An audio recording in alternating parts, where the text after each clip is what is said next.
named Paul Mazzoni, who was from Archville, and with Kathleen Mundley, I should say. That would really mess it up, wouldn't it? Yeah, she apologized. She couldn't be here. Yeah. She was telling me about what was going on. We'd like to welcome you here tonight. Thank you. And you also have order forms where people can order the books. Yeah, that application. Good. Okay. I'll turn it over. Even pigeons come home to roost. Does that consider Archville my home? Yes. But not a pigeon. Sometimes I just feel like when I have to fly out of here. I don't mean here, this town, but to get away. I mean, talking about that.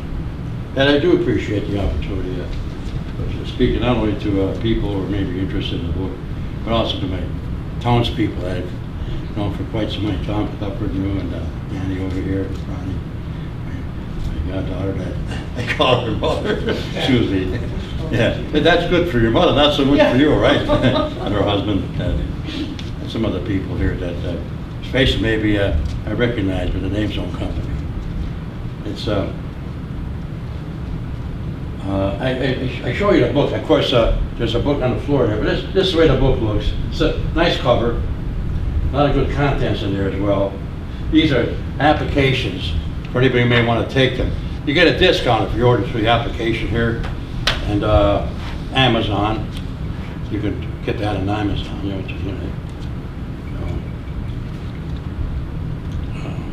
as I said earlier to some of the people over here, some of you came in late, but ironic, the event that took place in the two boys' lives that haven't been taken occurred on All Saints' Day, November the 1st, 1973, some 44 years ago. About to be 44 years this November.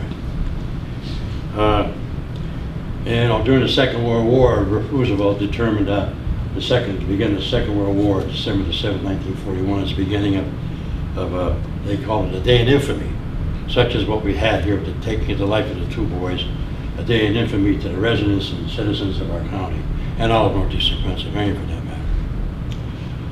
These two boys were 12 and 13 years of age, respectively. PJ, they call him PJ, but his name was Paul. Freach, named after his father, was age 13 years of age. His father was a banker. And Buddy Keene, Ed Keene, was named after his father, Edmund Keene. They lived on Collery Avenue. Some of you people may be familiar with Manuka. Collery Avenue is where the street intersects with Davis Street, which is near St. Joe's Church, Roman Catholic Church. They lived together on the same, not together, but on the same street, across the street from one another. Ironically, each one of the families, okay, consisted of a mother and father naturally, but each family had a boy and 4 sisters. So when the two boys were alive, there goes a family name being carried on. There's only one person in each family. There's the boys that they carried on the family name. Edmund Buddy was 12 years of age. They were good athletes too. They were active in a little league program there in that area where they lived, and they were very good athletes for their age at the time. And they went to South Catholic school at the time this incident happened. There were students there. And the practice was that every day, the way the program would run and taking the kids to school, Paul Keene, the banker, PJ's father, would take them to school in the morning and be in time for work. And at night, Edmund Keene, leaving work, would pick them up. It just so happened on this day, ironically as it is, Edmund Keene's vehicle was in the garage getting repaired. It wasn't ready to be picked up that day. Had the car been ready to be picked up, the boys would not have taken the route they did to go home. They took a shortcut home, and on the way to the home where the dump is on South Side. Some people may have doesn't name that street now. Cedar Ave is where this old mining project was located. This is where the boys were taking a shortcut to come home. It was at that location where Billy Wright had taken their lives, and I'll get into that later on.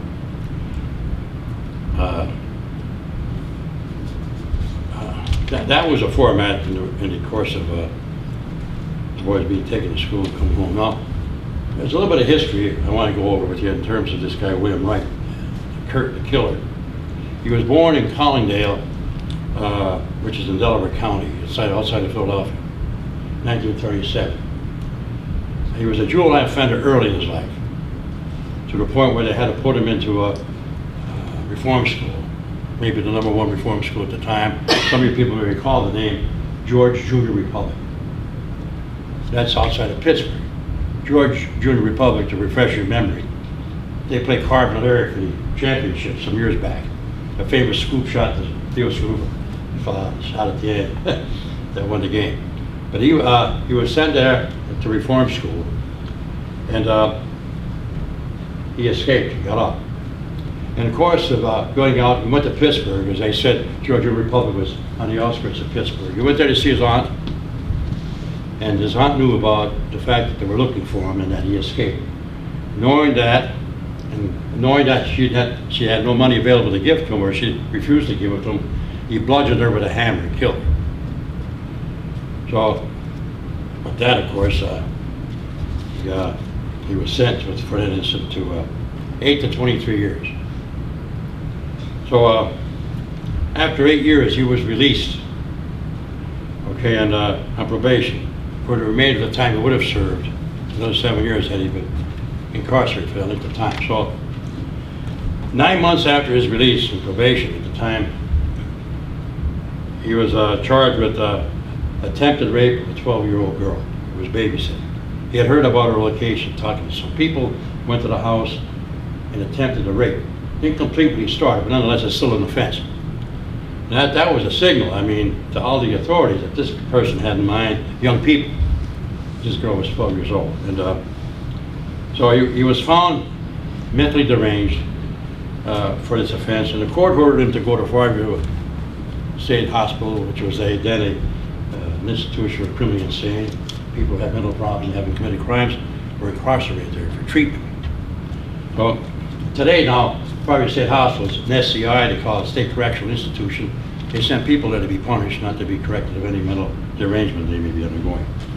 But as part of that commitment to Fargo State Hospital, the court said he's to be committed there, rehab, until further order of court. Now that's a very important part of the order. Until further order of court. Which means when Fargo went ahead and released them, they didn't have any further order of court to do that. They were in violation of an order that the Delaware County judge had ordered, and to be monitored accordingly. And after 9 years at Fargo State Hospital, he's been there for 9 years. And he had everybody fooled in the 9-year program. He had a program in mind. I'm going to make everybody believe that I'm rehabilitated.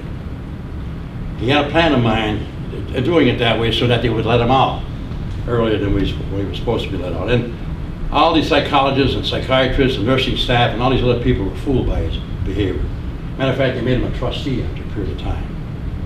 But then in the program at Fargo, they come up with a program they called Alpha House, which is a program that would give a person who was undergoing treatment at the Fargo State Hospital a release to see how he'd fare out in the public.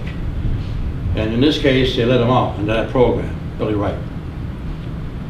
And they got him a job with Vector Control. Vector Control was a company in existence, being financed by both the federal and state grants money. Ironically, where the Vector Control people, their office was located above the police headquarters in Scranton. And they hired him to be a part of their staff. What they did is they go to the dumps. Vector Control's jobs was to go to the dumps and rid the dumps of rats, insects, pests, whatever was there to make the community that was located near these dumps more safe to live. So they gave him a vehicle to use as well. So what happened, there came a point in time when they thought he was functioning so well, they let him rent an apartment in Southside. Because up to that point, they let him out of Fargo, but he had to leave Fargo and report back every night. See, they had to watch every move he made. But there came a point where they thought they could trust him. So they let him out where he rented an apartment in Scranton without having to go back or report to the authorities at Fargo State Hospital, except where a call was made to him, or he had to make a call once a week, tell everybody how he was doing there. But the reason why he was able to rent an apartment, I should say, is because he was being paid for the services he was doing for Vector Control. He had money to pay for his rental costs. And it so happened that while he was located there at that apartment, he bought a 25 caliber pistol, which later to be the murder weapon, from a friend that he knew, I should say, and I will explain later how this gun come into the possession of Bill Wright now got to be used. We were able to prove the use of this weapon, okay, without producing the weapon in the murder trial. We did it by circumstantial evidence, was so wonderful in terms of what the police had done and getting it all together. And I'll go into that summations later time in my delivery. On this day of November the 1st, 1973, he was working the outskirts of the Taconic area because that vector control covered a multi-county area in northeastern Pennsylvania. And when he came back to his apartment, he had a girlfriend. He didn't know about that. He had no knowledge he had a girlfriend. He did. She turned him away. He got so upset, so angry, started riding around in his van, and he came into the area where the boys are coming home from school in Southside, off Cedar Avenue. And they're at gunpoint. Took him in the van and murdered him. Now the question is, he was also charged for sexual molestation of these boys. There was evidence that the boys were molested sexually as well. Now the question is whether they were molested, whether they were alive or afterwards. The medical evidence wasn't certain about that. But we got a conviction on those offenses as well as a murder during the presentation of our case. Now,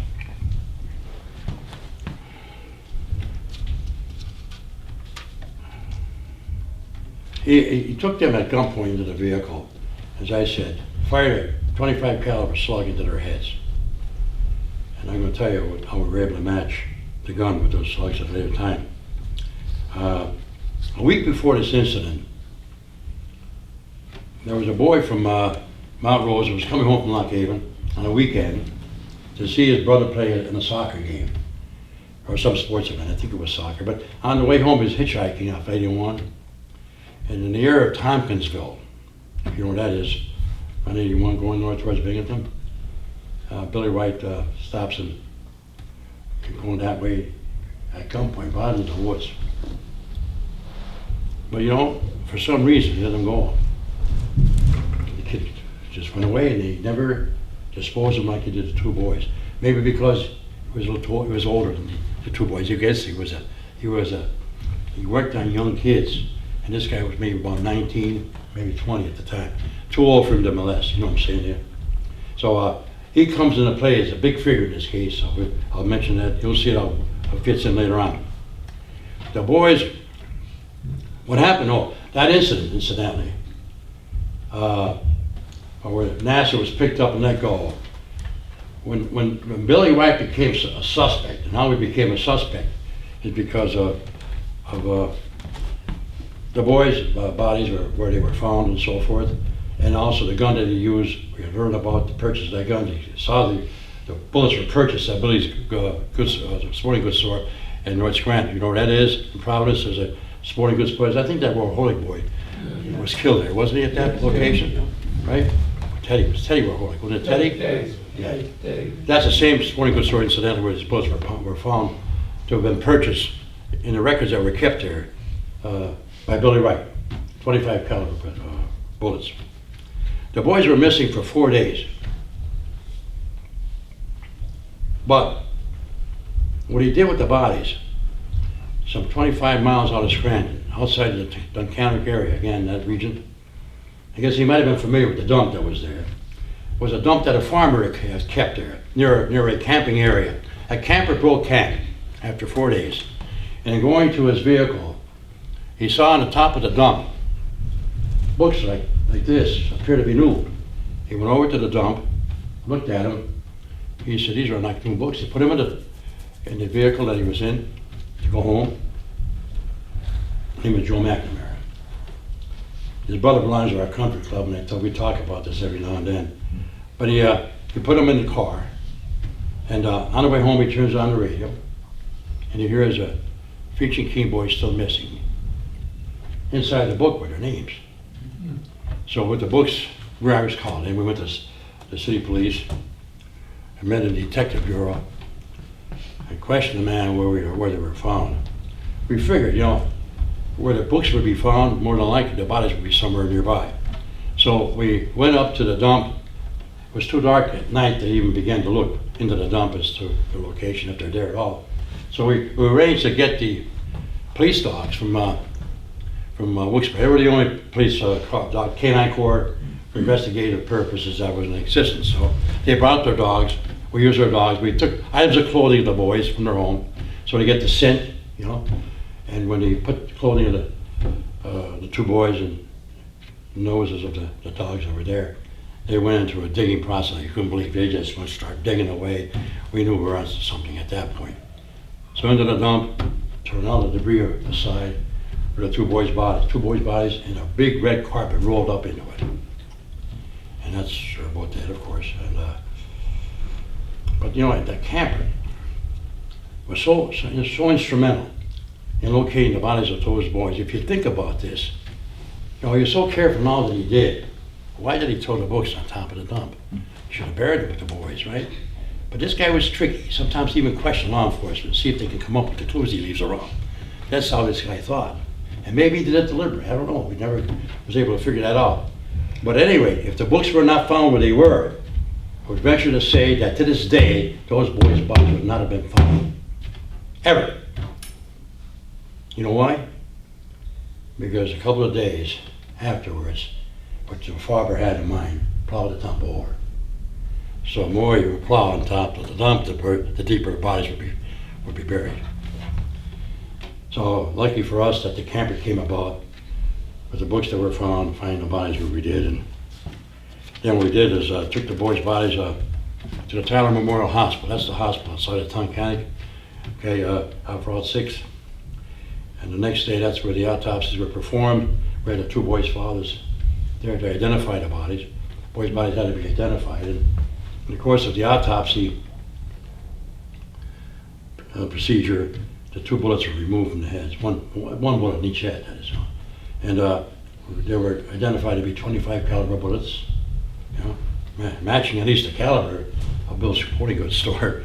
Those bullets were purchased by Bill Wright. And of course, we've given them to the ballistics man in Harrisburg. Dale Allen was a good man. I worked with him on several cases that I had. He was very good in what he did. So those books were they were logged in evidence. Now you see, we got the bullets that were found in the boys' heads. But we don't know if these bullets were actually discharged from the 25 caliber weapon that Bill Wright had bought from his friend. I'll tell you how we went ahead and got that. And he fitted at this point, he fitted the description, or profile, I should say, one would be a suspect. We call him into our headquarters, telling him that he bought 25 caliber slugs, okay? And we knew about the fact that he picked up this Nasser boy a week before. And see, Nasser was able to identify that the one who picked him up was in fact Bill Wright. How did he do this? This is how they do it. You can't give a photograph of a person to identify and be part of a crime or involved in a crime. You have to show them a group of pictures. Because if you're showing one picture, you're suggesting that's the man who did it. So out of a group of pictures, Nasser picks out the one that bottom of the woods but let him go. That was so significant of our trial, that case, because the defense was going to use an uncontrollable syndrome as a defense. That once he had a thought of performing a crime, he couldn't rid himself of getting rid of it and not doing it. This guy Nasser became our star witness in that defense that the defense had tried to have the court convinced to accept. When he fit the profile of being a suspect, he knew we were getting close to identifying him. What does he do? He takes off. He leaves the area. He goes to Florida. And we knew he went to Florida because we found out some friends down there. He knew. And what's important when anybody leaves like that, as a prosecutor, I could tell you that anybody that flees the area when he's suspected of committing a crime or being a suspect in the crime, that could be used as evidence of consciousness of guilt.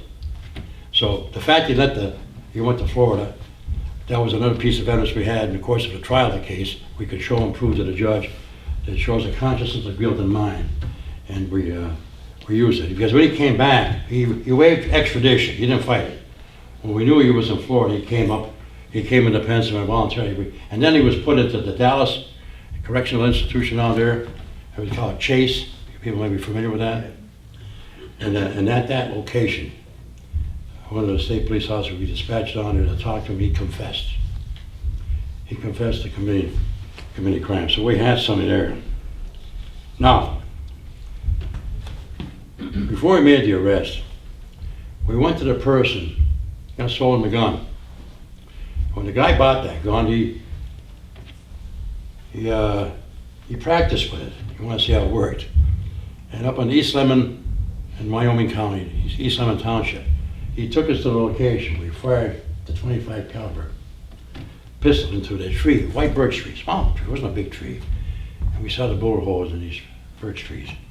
So what we did is we just dispatched somebody to cut the trees out, the section, okay, where the bullet holes were located, put them in a bag, logged them as evidence, and took them down to the crime lab in Harrisburg. Now mind you, they already had the .25 caliber slugs, and they were removed from the boys' heads.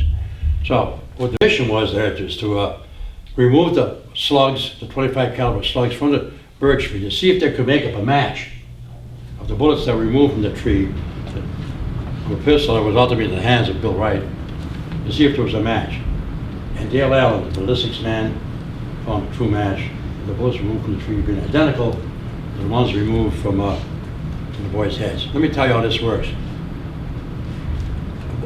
Bullets are very much like people's fingerprints.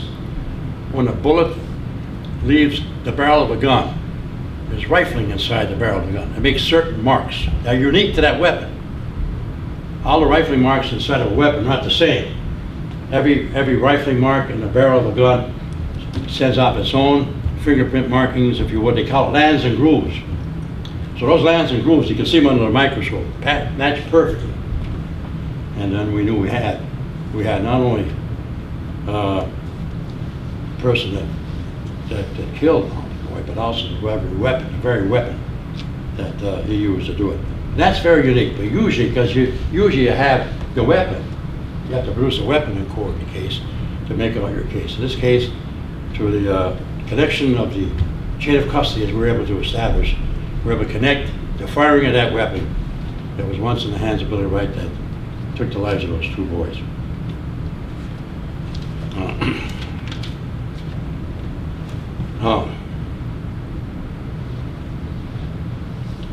In that book that I wrote, there's one chapter there I call it the police story. This is a very touching part of the book, and that I had a call from the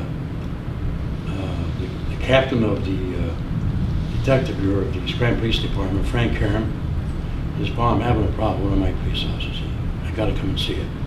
I said, "Come on, bring him over." This police officer was a mess. He was a wreck. When I learned about what this police officer had in mind, I had to console him, had to bring him together, because he felt that he could have done something to save those boys' lives. By that I mean, he came by the van. At the time, the boys were in that van.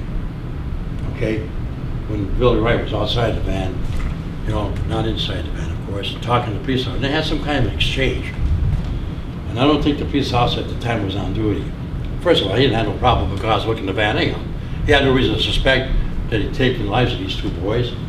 And I said that to him. Don't hold yourself out as being the one that may have caused these boys' lives to have been saved, but you didn't do it. Those boys' lives could have been dead. And if they were alive, I'm sure that those boys would have let them know on the outset, hey, get us out of here. I'm convinced, I was trying to convince this police officer that these boys were dead. There's nothing you could have done to have saved their lives because they were already gone. And that's, you'll read that chapter if you get the book. You'll see everything that happened with that man. I think afterwards he resigned from the police force. That's how much of an effect it had on him. And that's too bad. But after this arrest, after we made the arrest of Bill Wright, with the confession he made, the court appointed a sanity commission. He was up to doing the same thing with these killings as he did with the girl that he raped in Delaware County. He's looking to see if he can get himself back to the Fairview. So the court appointed a sanity commission of 3 people. Some of these names you may recall. One was Dr. Lesniak, who's a renowned psychiatrist from Scranton. Henry Boxbaum, who was the superintendent of the Clarksville State Hospital. And this one you might know for sure is Judge John Sorotnak, Lackawanna County.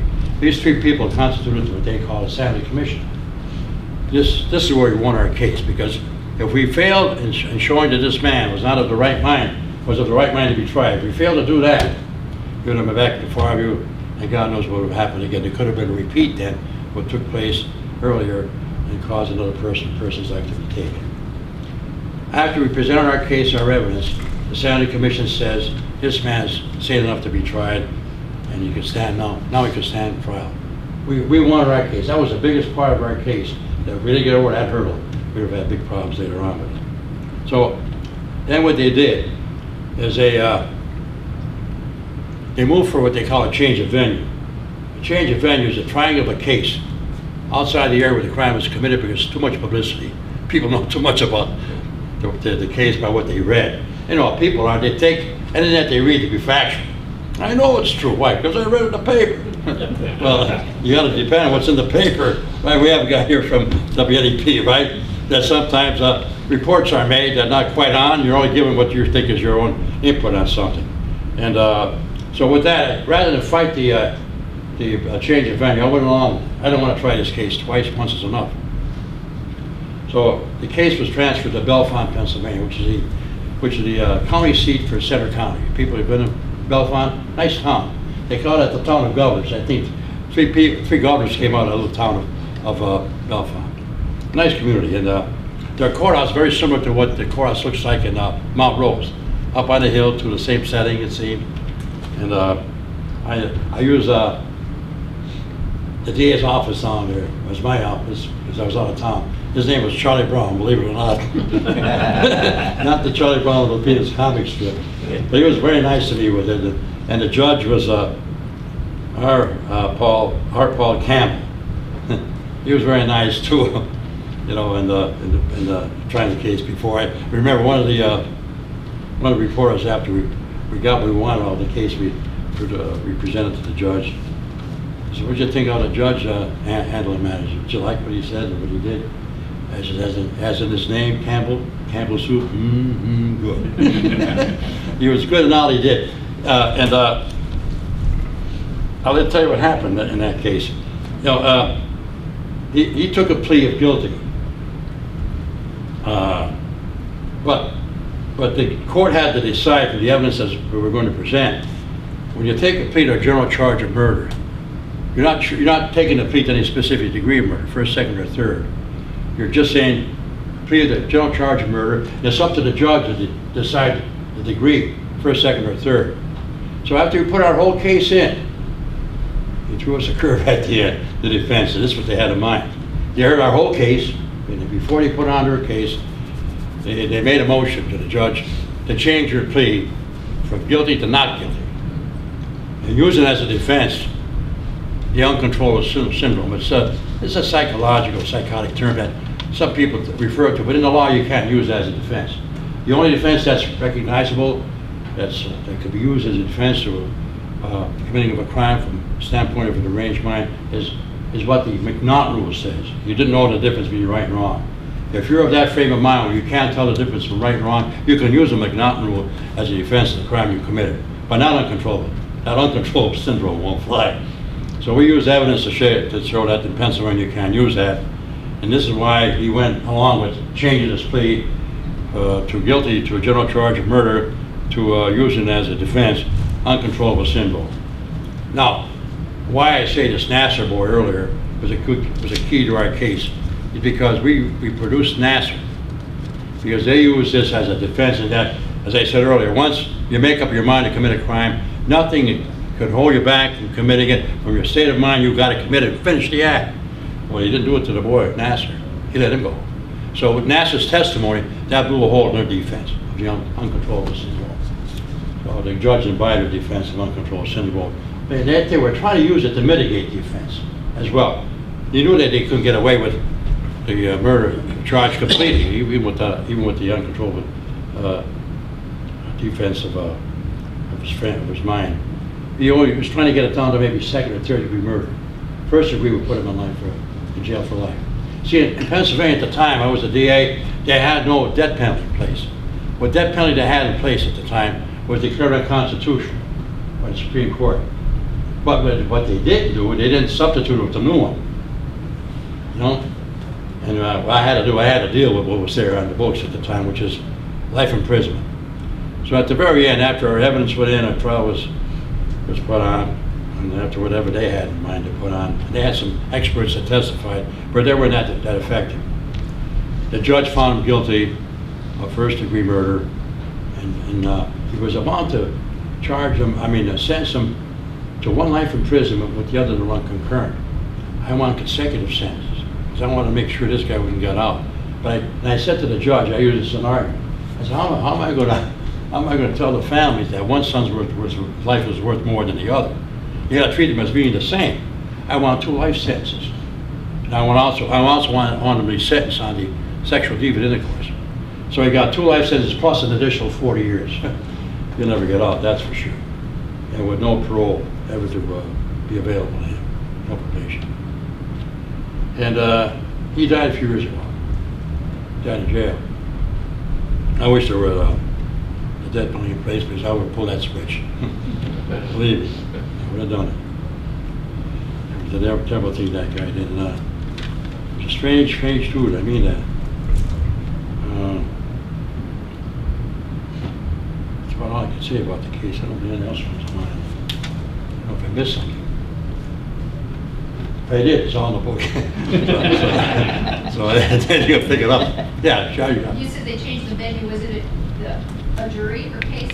Or No, I know what you're saying. No, one's known as, it's a very good question. A change of venue is a trial's held where it's not committed, but at a different location, where you pick jurors from that location. Like in center, change of veneer is that the trial is held here, but they bring jurors in from out of town. That's a good question. It was jury, though, not judge. No, there was no jury trial, only because, see, they planned initially to have a jury. But then what they did, I'm glad you brought that up, they petitioned the judge to go only by bench trial, which means a judge only to hear the evidence and make a decision of the outcome. And I said, that's great. I'd rather work on convincing one person than 12. You can know what happens in the jury. 12, look what happened just recently. When that one juror held out. You know, 11 people wanted, and he should have been sentenced to the death from what he did to that Eric Williams. Yeah, right. You know, was Eric Williams? Williams, his name was. Anyway. Yeah. I don't know what some people think of. That was a terrible beating he got to. I think he stabbed, what, 200 times or more? Yes. Yeah. Wow. God knows at what point he didn't move anymore, you know? That Nasser boy, like he got away from, did he report it to the Pardon? police? I can't answer. I have a peripheral eardrum. That first witness, that Nasser, I got the name right? Yeah, Nasser. He got out of the car, and did he report it to the cops, and they just never caught him? Well, what happened, good idea. What happened, he went to the state police to report it, you see. But then what happened, when they found out things were happening about this Billy Wright being a suspect in Berkeley, they brought him in to see if he had anything to do with that. That's when all the pictures were put down. He already had reported to the police the incident that took place at the Tompkins. Oh, so he would have got caught just for that incident? Yeah, right. Good question. I missed out on explaining it that way. That question now brings it out. You understand how it happened, right? So when it happened, they went to the South Gibson. You know where South Gibson is? I think they moved that location. It's not there anymore off the highway, is it? No. But that was right off 81, across from Flying J or something. There was a state police barracks there. Yeah. Not in that location anymore. Yeah. Did they have a partial license plate for a suspect for the van? No. No? No, they really thought they could trust this man all down the city. Matter of fact, I'm surprised they didn't give him a gun. But what gun he was not supposed to have. They made sure of that. They said that, but they had no idea that he got a gun. He kept it in his apartment. The rumor used to be years ago that they gave them that vector control. Yeah, no, that wasn't true at all, you know. But see, if they kept them monitoring every day as they had initially, going to work and coming back to Farview, that gun would have showed up somewhere, because they would, you know, they would look in the vehicle, they would, you know, search his person, and they would search his room to see if he picked up something in the course of a given day's work that he shouldn't have had, or should have brought back, you know. So leaving him in an apartment in Southside was the worst thing they could have done. They were looking for him. Pardon? When they were looking for him, they were looking for a blue and white Chevy. Oh, yeah, that was a... I know, the yeah. cops picked me up because I was in a blue and white. You're right. You know what happened? Yeah, that's in the book too. Father-in-law's car. Yeah, Up the hill. well, see what happened. One of the classmates of the two boys looking for some notoriety and some you know, some exposure, some things that's happened like this. Some kids would jump on it because they don't get enough attention at home as it is. So what happens is he tells the police he saw two people, a man and a woman, in a blue and a white Chevrolet. Picked them up en route to going home. As a matter of fact, they didn't even take that route to come home. They went to the dump site there, you know, up Cedar Ave. But we didn't know that until later. This was on in the... Yeah, exactly. So now here we are. Yeah, they did a printout in the paper because they got a description. They put them in the newspaper. They were looking for two people with the blue and the white Chevrolet. And afterwards, you found out the kid had lied. And you know, when you give a false report to a police officer, you know, you commit a crime. It's called a misdemeanor, but it's an offense. When you talk to a policeman, you got to tell the truth, or else you don't talk at all. You have no obligation to speak to a policeman, but when you do, you got to be factual. So they let him go. He didn't do it to the kid. Just what are you going to do to a young kid like that? He was too young even, you know, to do something with.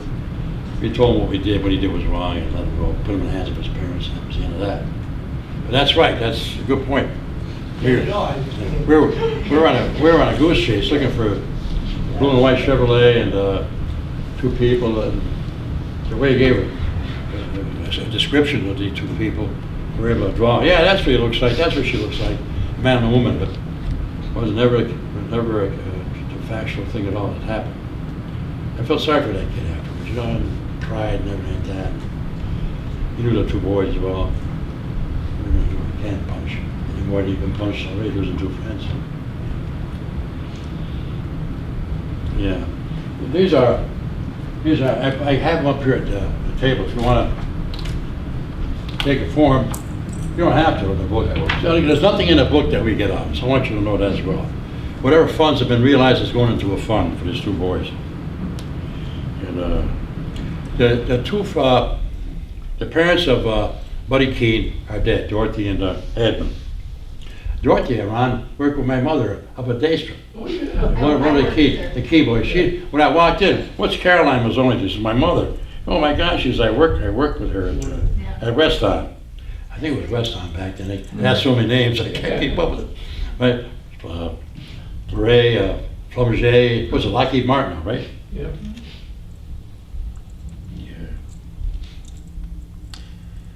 Yeah, so that's it. Any questions? Are the other, does the other family still? Yeah, thank you, Gina. Yeah, there's the PJ and his wife are still living. Gail, name is Gail. I say Paul. Paul, Freach, and Gail are still living, but they gotten divorced over this incident. Wow. You know, I see what happened. Somewhere I think I don't know what the facts were. Sometimes it happens. You know, one parent will blame the other for what's happened. Yeah. Like, you know, he didn't have a ride home. You should have maybe you should have got in the car and brought him home. Where that wasn't the practice of these people. As I said, Edmund Key's car was in the garage, and it was his responsibility to pick up the boys, and I guess they had some bouts over this whole thing. That's too bad. You know, it really is. They were both nice people. You know, but it happens. But the boy, the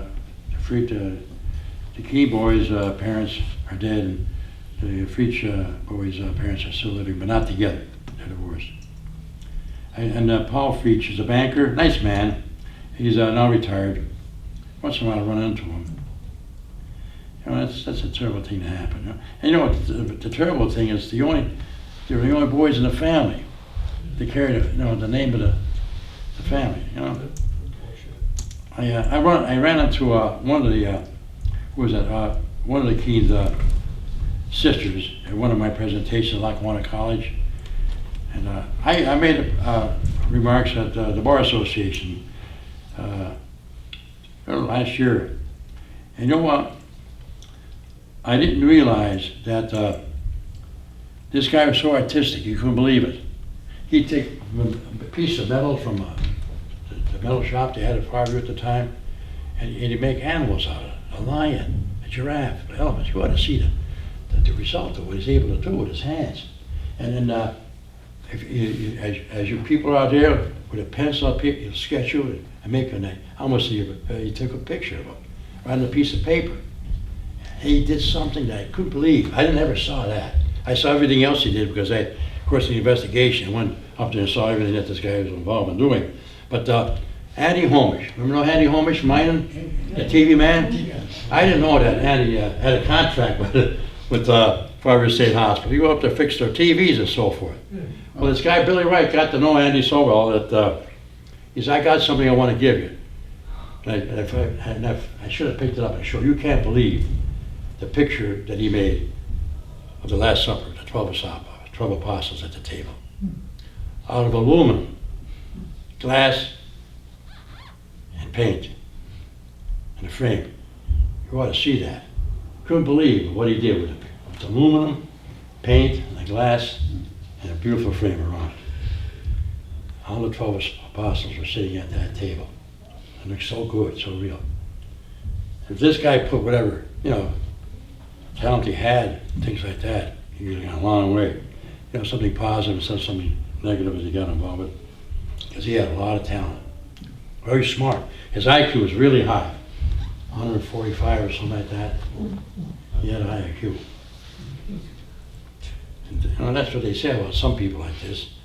And they may be a little nuts in the acts that they commit, but there's behind all of that a certain air of intelligence that they have. Ted Kaczynski, the Yeah. Unabomber. Pardon? Ted Kaczynski. Yeah, exactly. 170 IQ. Yeah, very good. And if you ever get in that area where Andy lives, I think it's Hamley Street there in Ina, right? Yeah. Go and see him. He'll show you the, not Andy, I want to see that painting that Paul Mazzoni said you had. That Billy Wright gave to you as a How about gift. next month You we can't, do that? hey, if you know Andy, go and see it. You just can't, I borrowed it. I was hoping he'd give it to me. But I know, I can see why he kept it. You know what happened? After I left the Bar Association meeting that day, I put it in the back of my SUV and I let the damn door open. It's laying flat there, and I'm going up a hill. That thing could slide out, and if it crashed on the ground, how could I explain this to Andy? Because on that glass was the painting he had done. Yes. So the guy behind me was blowing the horn, and he said, "You gave us something." Well, was that lucky? How am I going to explain that to Andy? Yeah, Andy's a good man. How did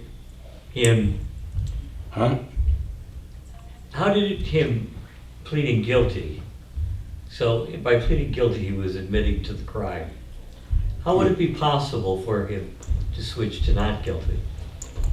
Well, I argue that, Ed. But I think the judge already has made up his mind. If you don't grant the very thing he's looking for, he can use that as a basis for an appeal. And the High Court could then say, well, you got to try it again. You should have permitted him, allowed him to withdraw the plea and go not guilty and go on that basis. And I didn't mind doing it. I said, look, Judge, I says, you're ruled now, you're ruled that you're going to let him withdraw the guilty plea to now making him not guilty. I just put on my case on the basis that he pled guilty. I said, I want an opportunity for me, if you're gonna make a ruling favorable to the defense, I want a ruling to be made that whatever I didn't use in my case in chief, and the first go wrong, I can call now as witnesses my stand to rebut their testimony. And on that basis, he allowed it. So I didn't mind it, because I had my experts in the bag, ready to testify. I didn't need all of them in my first go around when he pleaded guilty. But I used them though, and the next go around, and the judge allowed him to change his plea from guilty to not guilty. And we were able to use that evidence, so I didn't mind it. And I didn't mind it so much because I was, give what he wants, because we had a good case. And it's that when you ask for too much, sometimes it flies back in your face on appeal. Like even a change of venue, I wasn't going to argue that. I don't want to try it once, as I said. If you want to try it, I don't care where you want to try this case. I have evidence. I can convince a judge. All I had to convince is just the judge. One guy. That made my case a little easier. But the biggest part of our case and how we were able to get the result that we wanted was that Sanity Commission hearing. If we didn't get that result in the Sanity Commission, we would have had a similar problem than the first go around when they let him go to Fargo State Hospital. Did that ever change, like that case ever changed, like the policy of letting people out early or anything like that? Well, Just like looking well back? it changed in time afterwards because it was no longer a state hospital for the criminally insane. That's true. It became a correctional institution. You know what I mean? Yeah, I wonder Just what like any other prison, in other hospitals, words, so. they were being sent there because they had a problem in their mind. They were being sent to serve a time, like Lackawanna County Jail, like Graterford, places like that. You know what I mean? Yeah. Yeah. But you know, there was a lawsuit brought into that, and I didn't get involved in that. It was a civil lawsuit. They didn't get as much out of that case as they should have gotten. There was a cap to it. They had a cap on what you can always say responsible for, $250,000, I think. But McFarland really screwed up here. One guy resigned his position, he was running the Alpha House, and you know, if you look at, as I said, if you look at what the judge in Delaware County did, committed him to Fargo State Hospital, okay, until further order of court. Well, the Fargo State people took upon themselves, as if they were the judge. There was no court order release in place to release Billy Wright and a program they put in place for work release on vector control. They should have never done that. They needed a court order to do that, which they never got. Somebody screwed up there because if they looked at the order, the commitment that order that was there, until further order of court, they never had that order of court to put them in the program. Because being released, especially when you release them full, when you release them in full to Scranton, where you don't have to come back to Fargo, that's where the violation really occurred. Now, if they put them on a program where it's to go to work every day and come back, it's very, I don't think you could say that they violated the order at that point. But when he was in Scranton, he was released, right? He wasn't released only, he was working for Vector and going in to work every day and coming back to Fargo. And that gun, of course, would never got into his hands. That's the thing. You know? Was it common for people to get released from Fargo? What's that, Gene? Was it common for people to get released from Fargo? Well, no, you know, you had it. See, that's what he did, though, Gene. See, for 9 years, he let everybody believe that he was being rehabilitated, but he had something in mind. He was on a course of getting out.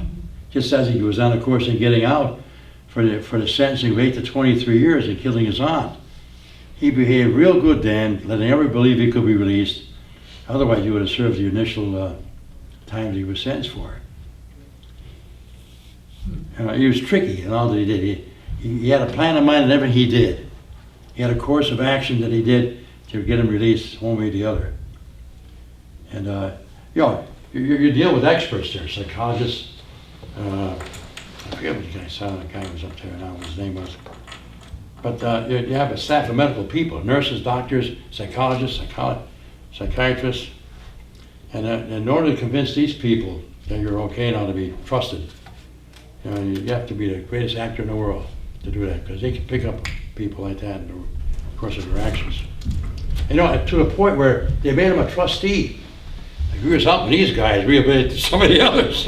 But, you know, and that's what he, you know, he made them believe that I'm not as nuts as these other guys are. I can help them along. Put me as part of the staff. This guy was good in what he did. I mean, not right, but he, that's sad. Well, that's one sign that we always look for What? people who Who's that? are predators on children, that they groom the people that they're in contact with, get very friendly with them, that they're able to go out and do whatever they'd like, Yeah. but that's how they get to the children. Oh, yeah, sure. And it takes them, Well, it can take them years to groom. yeah, I know what he had in mind with that master kid. Maybe a sexual encounter, and since he didn't want to accommodate, you know, he let him go. Of course, you see with a younger kid, he could prevail upon him, 'cause he's older. The gun is always an equalizer, though, isn't it? Yeah, sure You know what I is. mean? But he had, his prey was always young kids. That 12-year-old babysitter and these two boys. Oh, yeah, another incident that happened is in Montgomery County, which is the neighboring county to Delaware. A 4-year-old boy in the park with a plastic toy pistol, bang, bang, bang. Bill took that Bill Wright took that as an offense. He got that plastic gun of the boy, which is a play gun, and shoved it down his throat and killed him. 4-year-old boy. That came in later. It was discovered that he had was done to that boy what they didn't know about at the time. But being that he was already serving 2 life sentences for 4 additional years, they never prosecuted me further. You couldn't get any more time than he got. How many lives does a person have? But one. And he's no parole, no probation. He was there forever. But that's another incident that took place, a 4-year-old boy. He worked on young kids, because you could prevail upon them, you know? And they logged that incident with the boy, that he fell on it in the park, and the gun went down his throat. I don't know if they were able to conclude that, but that's what they had as in the way of a record of that incident.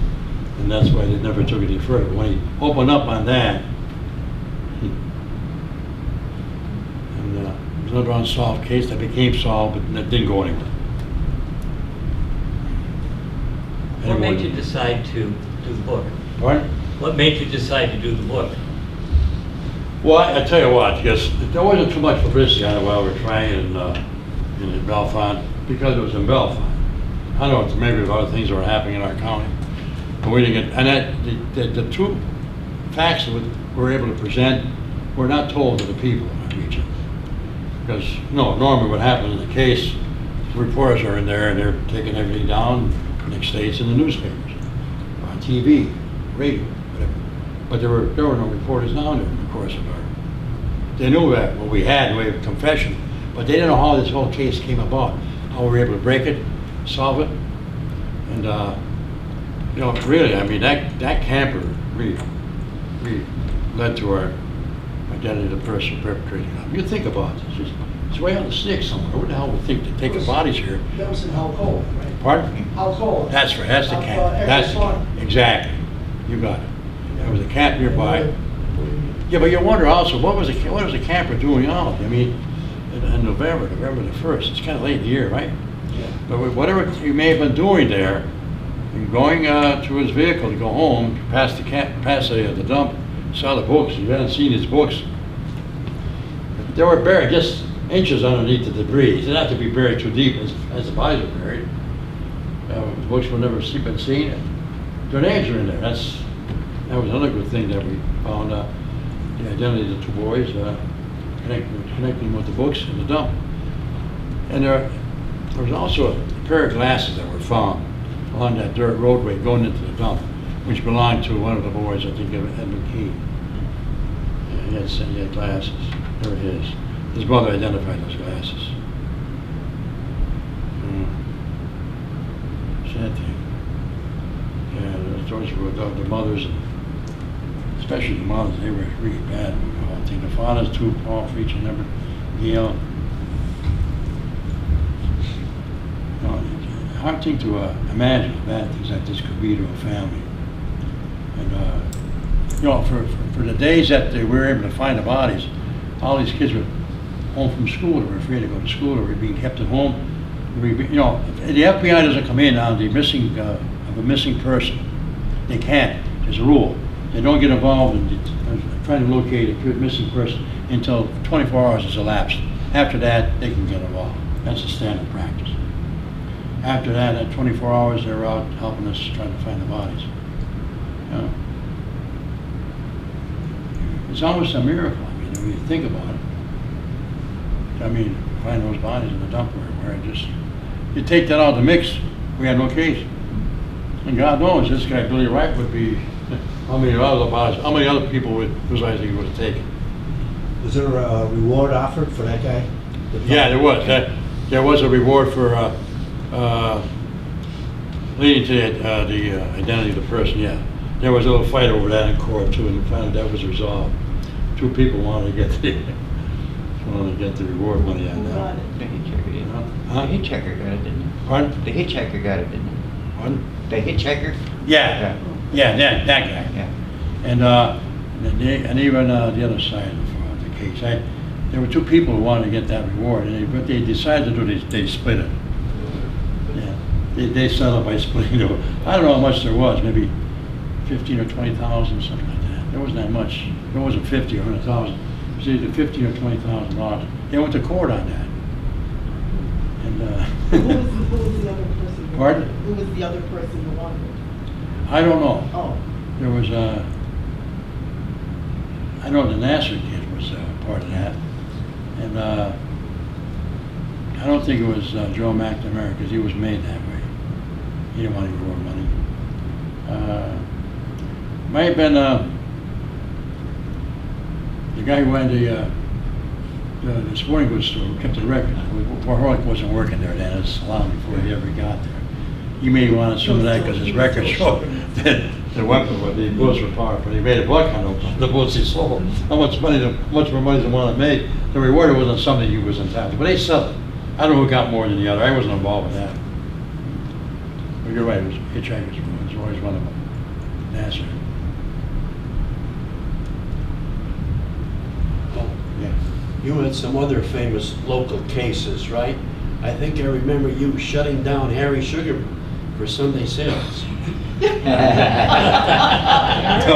that correct? No, I didn't know that. No? No, I wasn't involved with that. Things like that didn't bother me. I let the state come out on something like that. Although I was the state attorney as well, I let them have it. They're the ones who grant the license and not. You were involved some way with that. I don't remember that. I was involved with I'm Curious Yellow, with that motion picture down in the south side, if you remember, Ideal Driving, something like that. The Oak Hill. Oak Hill, Oh, yeah. Yeah, I had that. I was Oh, involved, okay. I was also involved with that little boy, he was 16 or 17 years of age, Billy Gilmore. Yeah, Billy Gilmore. He was a service station attendant at the York service station. You're a good friend of mine. Fire. Huh? Was he? Who, the Gilmores? Billy was a good friend of mine. Who, the kid that was killed? The Billy was bird? the kid killed. Jimmy Gillespie killed him. Oh, Bob Gillespie. Okay. Yeah, you're right. He died 2 years ago. Did you know that? Yes. And that was a case where that kid used to put gas in my car almost every other morning. I mean, not every morning, but once a week, I should say. He worked for Downbeck York service station. You know, going into Dixon City, Yeah. I think it's a first service station you hit. Near Genetti's. Near Genetti's, I was there the night before. were I you? knew Billy very well. Well, you know, his parents, his mother, father moved to Arizona. Yes. His father And- wrote books and things. Well, yeah, I was going to write a book on that. That's the next case I want to write a book on, not to be told with that one. But they can't find the record of that trial in the warehouse. I've been trying to locate it for a whole year now, but I have them still looking. That kid there, when his parents moved to Arizona, they wanted him to go with them. He said, "Mom, I have one more year to finish up my class at Valley View. Please, I'll stay with Grandma and Jessup. After I graduate, I'll join you in Arizona." Never got there. He got with his parents. They wanted him to go. Left the classmates behind, made him like it. Pardon? I got picked up on that one too. You did? I didn't take the night he was taking for a ride. What's that? There's seats up the front here. What's that? Well, you know, while you've been near all those cases before, you could have been involved as a suspect himself. Yeah. He went down to Mid Valley Diner to hang out with his dad. Yeah, that's right. Mid Valley Diner. He went over to see Yeah. And we did the. Well, that was stupid. They should never have taken that kid out. They got the cash register with the money. Why take the kid? Yeah, you got all you want. Is why you stopped there. For $90. Well, they took the cash register. And the kid, I'll tell you that story. Yeah, and they went to where Fiegelman's on the Morgan Highway. Fiegelman's. They got the cash register and threw it over the fence into the other junk that was there, and continued on again up to Wyoming County. Same campground. Almost the same area, exactly. Same place. And there they killed that kid. Had no reason to do that. And it was found in the woods by a mushroom picker, a guy named Peters. And funny thing is the girl that was with him was a girl named Peggy Tighe. Peggy Tighe she knew that her boyfriend Bob Gillespie killed her. And she came to the Scranton Police Department and says, I have information telling you who killed Billy Gilmore. And that's my boyfriend. Yeah, but how long was that afterward? Yeah, right. Sometime afterwards. No, well, what they did, the state police and the city police went ahead and made the arrest. He even called me. And I said, don't you think you guys should have consulted me? I'm the chief law enforcement officer of the county. You got to clear everything we do. Why? I got to try this case. You people can come in. Here's the case. Here's the evidence. Okay, DA, you try it. We may have a problem. What's the problem? Peggy Tighe, if it's proven she was his common law wife, because they lived together for how many years, Yes. right? We can't use her as a witness, because there's a law forbidding that.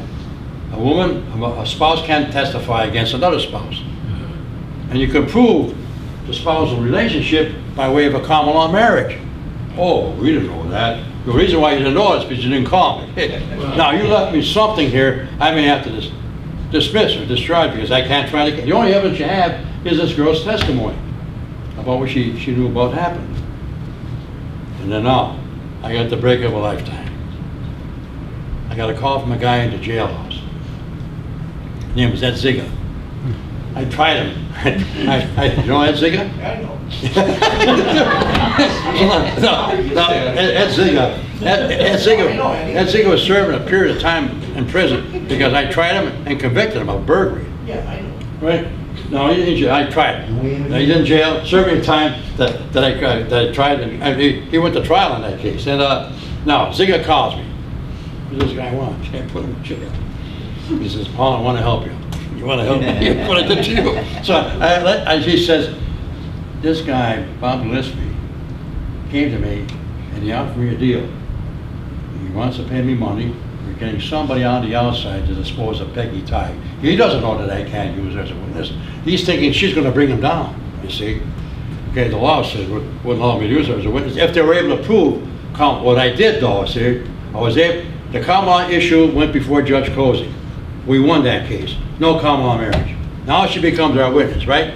But I didn't want to use her because I may be using a witness that may turn against me at trial because don't forget, this guy's her boyfriend. Now I had to use Ed Ziga instead of her. I didn't want to use her. As much as he may have confessed that he committed a crime, I couldn't trust him. So I went with Ed Ziga. Ed Ziga says, Bob Gillespie in his jailhouse trying to get me to hire somebody on the outside because he thinks I have connections. Hire somebody to dispose of Peggy Tighe. And so listen to this. He says, no, this is all going to be. It's all part of the record. But save her beautiful blue eyes. I want to put them in formaldehyde. And this is the way he put it to Eddie Ziga. He made a great witness. What a witness he was. And during the cross-examination, it was a Colonel Mallory thing and Joe Mulaney. Joe Mulaney's from March. These two guys have served as a defense witness. Now he says, now the DA put you in jail, right, Mr. Ziga? And you said you didn't make a deal with him to get a release for your testimony. He said, no, I didn't. You want to know why? Now he's asking the lawyer the question. The lawyer can't say no. It says, yeah. He said, there's, I can forgive people who commit certain crimes. Like I'm in jail for the crime I did, but I know what I did to be wrong. But anytime someone betrays our country in the form of treason, rapes a woman, or kills somebody, I gotta go state's evidence. Wow. And I didn't tell him to testify that way. That came out of his own mind. I don't want to prompt the witness. That question is asked. This is the way you answer it.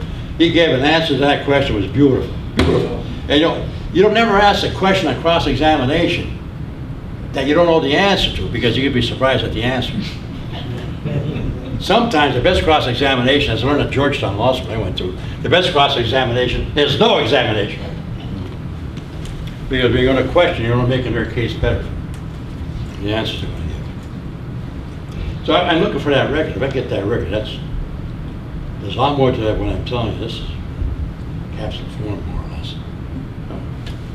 That's another case, yeah, that Gilmore. So you remember that kid? You should really research it. Yeah. And the other case of the body up there, you know about that, maybe you know something of that kid. Chardowski's Pond. Yeah. Jerry the Jew Donnerstag? Jet Feldman. Huh? His name was Jet Oh Feldman. God, very good, Tom. Good memory. You got it there. Mark to Die. That it? Mark to Die? Yes. That's the book. That trial that it has in there too. Very good. Jet Feldman. Okay, so. Huh? Whatever happened with that, not to get off track, with that Jolene lady? Who? Jolene lady. Southside. There's still a billboard down there on Southside. on St. Broke Amy. up Girl with missing Frank the south outside side. Yeah. in the garage and buried in the concrete. They never Oh, found her body. that was mine. That was my case. I don't know what happened now. I wasn't involved in that. But Jet Feldman, remember that? That was Mark to Die, that case. That's. She's on the books. Autographed by We use, Mazzoni. yeah, that's, I mean, now my trial's in there. It's a reward. Did I sign that, Tom? You certainly did. How about that? We use Bauman. You know Bauman, the guy has that, he had that big electro equipment up there, and yeah. But we knew the gun was stolen by the witness we had. Eddie, not Eddie, what was his name? Mark the Diet, what was his name? Festa, Jerry Festa. He was a former South Scranton guy. This was a big organized crime ring that existed in northeastern Pennsylvania. They were coming in from New York, New Jersey. They were getting hits on homes. You know what they would do? Deliveries are made to people's homes, right? They were providing these lists of these homes where people were going to Florida for 3 months out of the year. Yeah, and didn't have any burger alarms at all. They you want to have a sandwich and rob the whole house. You don't ever know that there. And this is what they did. There were 200 unsolved burglaries that we got as a result of this here case. That were before that unsolved. But Bauman, that big electromagnetic equipment he had, we dropped into the water in Chardowski's Pond in Greenfield Township. They come up with the weapon. Imagine that. Picked it right up there. It was. The weapon was right there. And that was exactly the weapon that was used at trial to prove that it was used to kill this kid. That didn't have anything to do with the Woodlawn burglary, did it? Woodlawn? Woodlawn, the dairy. There was a group of folks from New York that was tied up with the. Yeah, that could have been one of the areas. That they just had so many cases of paper. They made a lot of money. Yeah. See, what they did, they killed the wrong guy.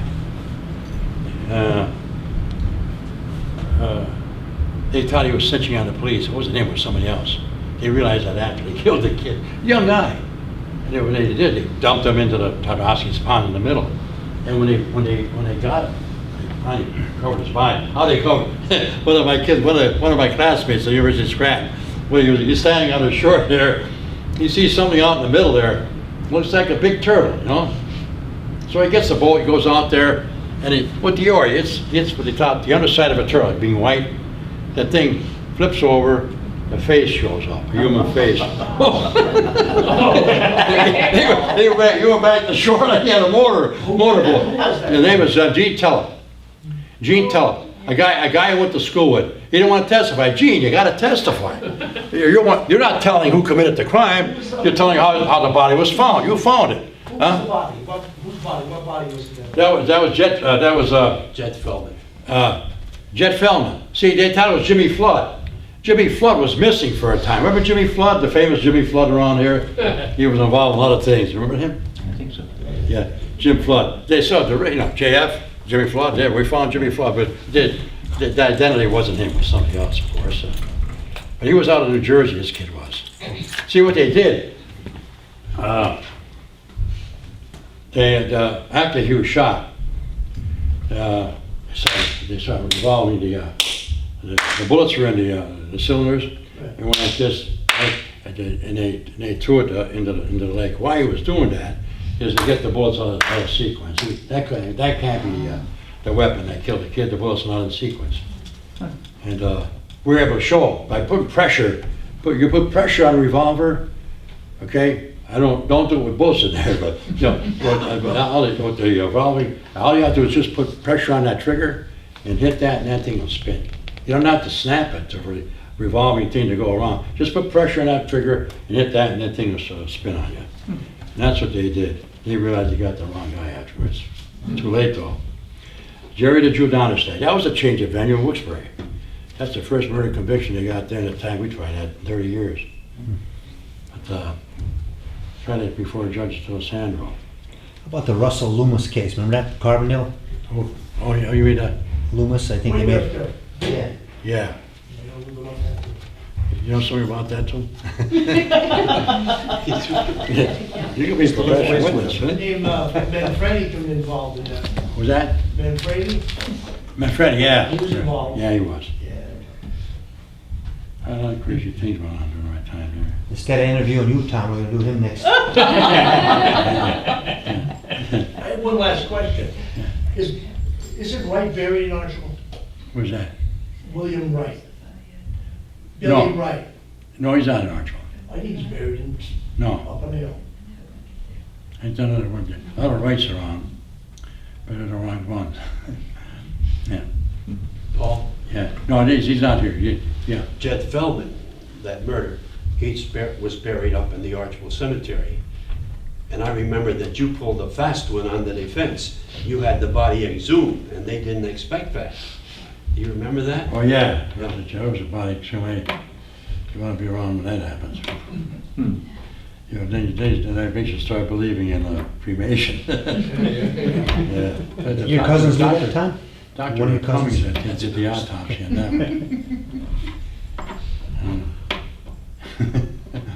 Yeah, I think that was done down at Chipbacks in Southside.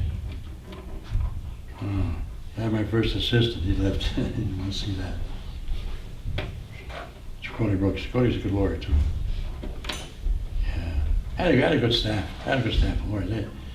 And even Joe Flannery at the Times wrote it up as the best DA staff ever in history. They made me look good. They were good guys. Good staff of people. You know? They weren't being paid that much. I got out. I ran for judge. I didn't make it. One of Kathy's husband put me down. But good guy, Jim. At least buddies were. Oh, a good friend of mine went out. I like Jim. Jim and I've always been friends. But I left the DA's office. You know what? I was getting paid. I had a family of 4 boys. 3 boys and a girl. My wife and my 6.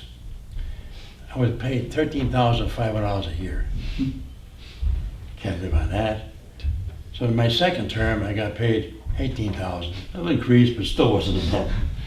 So I said, I gotta get out and go into practice so I don't make it for judge. And I did make it for judge. I got into practice, I did okay afterwards. But you know, crime didn't pay, not even for the DA. but I'll tell you something. I'll tell you something.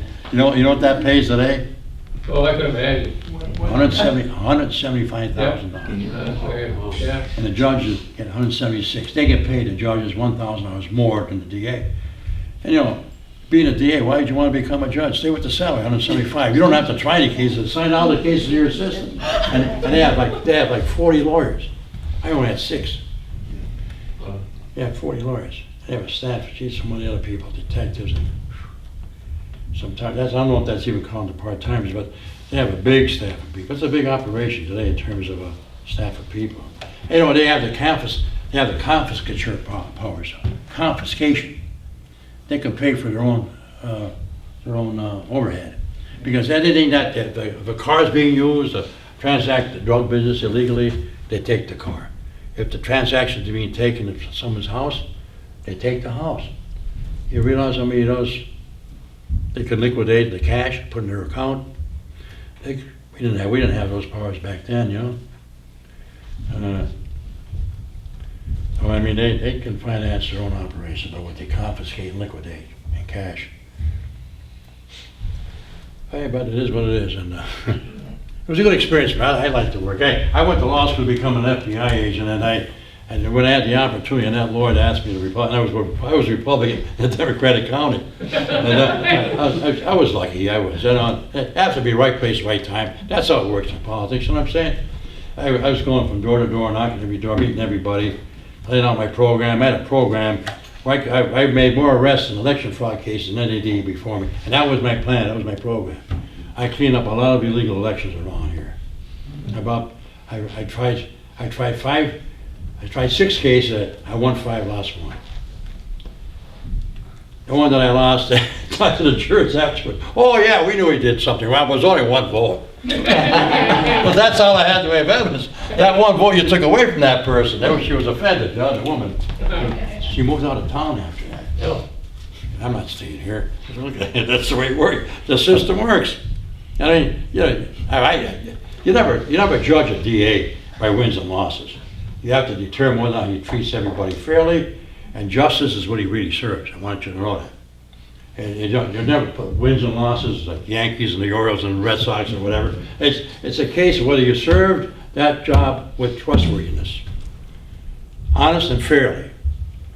And you put your evidence in. I don't make the decision. 12 people in the jury box do that. And some you win, some you lose. But if everything you did was right, going with the law would allow you to do, it doesn't turn out, it doesn't turn out. Can't blame yourself for it. The system really works. Better to hear it than any other country in the world. You ought to be thankful and happy that you live in this land. It doesn't work that way everywhere, but here, it's the way it goes. I mean, I don't like the fact that one woman or one man, whatever it was in that jury, didn't go for the death penalty, but that's the system. That's the way it works. I wouldn't have voted that way, just for what I know. But you never know that. When you pick a jury, you don't know how they're thinking. I had a guy called me up. He says, Paul, I've been summoned as a juror. I don't want to be picked as a juror. I got a family, I got to work. I ain't got paid enough money with that. Well, I tell you one thing. I know. I'm not telling you what to do, but I know what one guy did to get out the jury. What did he do? Maybe I can use it. Well, the lawyer asked him a question. Would you be fair if you were to be selected to serve as a juror in this case? Oh, he said, could I be fair? I could tell a guy who's guilty by just looking at him in the face. Oh, that's it, he's off the race. And he may have used the same thing himself, I don't know. But I say, if you answer the questions the way they don't want to hear the question to be answered, you get off the jury that way. But you got to be honest with what your feelings are, because otherwise you're defeating the process. You know, but I got a kick out of that fellow. Then he wonders why he wasn't selected. Oh, God. Well, thank you for this opportunity. I really mean it. I enjoy being here, not only to make the presentation, but to be among a lot of my friends in this hall. I love Archibald. I'll always be part of this community. Really.